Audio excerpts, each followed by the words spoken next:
Hi అండి. గణపతి పప్ప మోరియా. ఇది ఎప్పుడు వీడియో తల్లి ఇప్పుడు పెట్టావని అనుకోకండి. ఇదైతే లాస్ట్ సండే వీడియో అనమాట.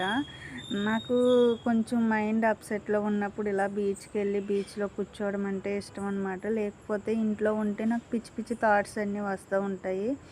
అందుకనేసి నేను ఇంకా బీచ్‌కైతే వెళ్ళామనమాట అండి. మా పిల్లలిద్దరూ నేనుని. ఈ సంవత్సరం అయితే వినాయక చవితి అయితే చాలా అంటే చాలా బాగా చేసుకున్నాను. అలాగే నాకున్న ఏ అయితే విఘ్నాలు ఉన్నాయో అన్నీ తొలగిపోవాలని విఘ్నేశ్వరుడి దగ్గర మొర కూడా పెట్టుకున్నాననమాట. నా మొర ఇంకా అతని వరకు వెళ్ళలేదనుకుంటాను.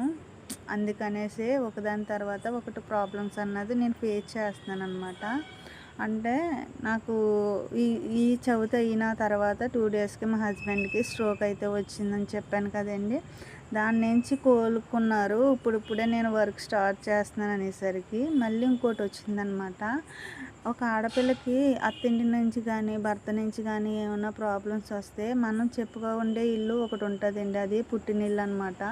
నాకైతే ఆ ఇల్లు లేదనుకోండి. కాకపోతే ఆ ఇంటి నుండే నాకు ప్రాబ్లమ్ వచ్చేసరికి ఇంకా నాకు ఎవరికి చెప్పుకోవాలో అర్థం కాలేదండి. అయినా అయిన వాళ్ళు అని ఏమీ లేదండి. ఈ రోజుల్లో మన మంచితనాన్ని బట్టి మనకంటూ చాలామంది ఉంటారనమాట హెల్ప్ చేసేవాళ్ళు. అలాంటి మహనీయులు నా ముందు ఉండి నడిపించి నన్ను చాలా అంటే చాలా బాగా సపోర్ట్ చేస్తున్నారు. చాలా మంచి వాళ్ళే నా చుట్టూ ఉన్నారండి. వీళ్ళు లేరని నేను ఫీల్ అవ్వలేదు ఎప్పుడు కూడా. ఉన్నారని నేను ఆనందపడలేదు. అలాగని ఉన్నారని నేనేదో అడగలేదు. లేదని నాకు పెట్టలేదని నేనెప్పుడూ నిందించలేదండి. అంటే నేను పుట్టినది తెలుసు, నేను ఎదిగింది తెలుసు, నేను నడిచిన నడవడిక తెలుసు, అన్నీ తెలుసు.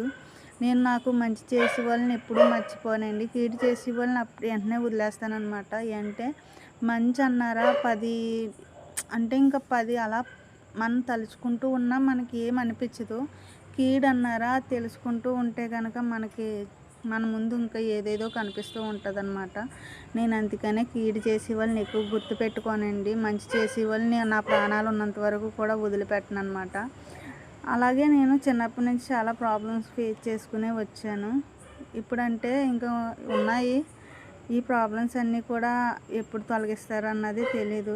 అవి బేగా తొలగిపోవాలని దేవుడిని కోరుకుంటున్నాను. జై బోలో గణేష్ మహారాజ్‌కి జై.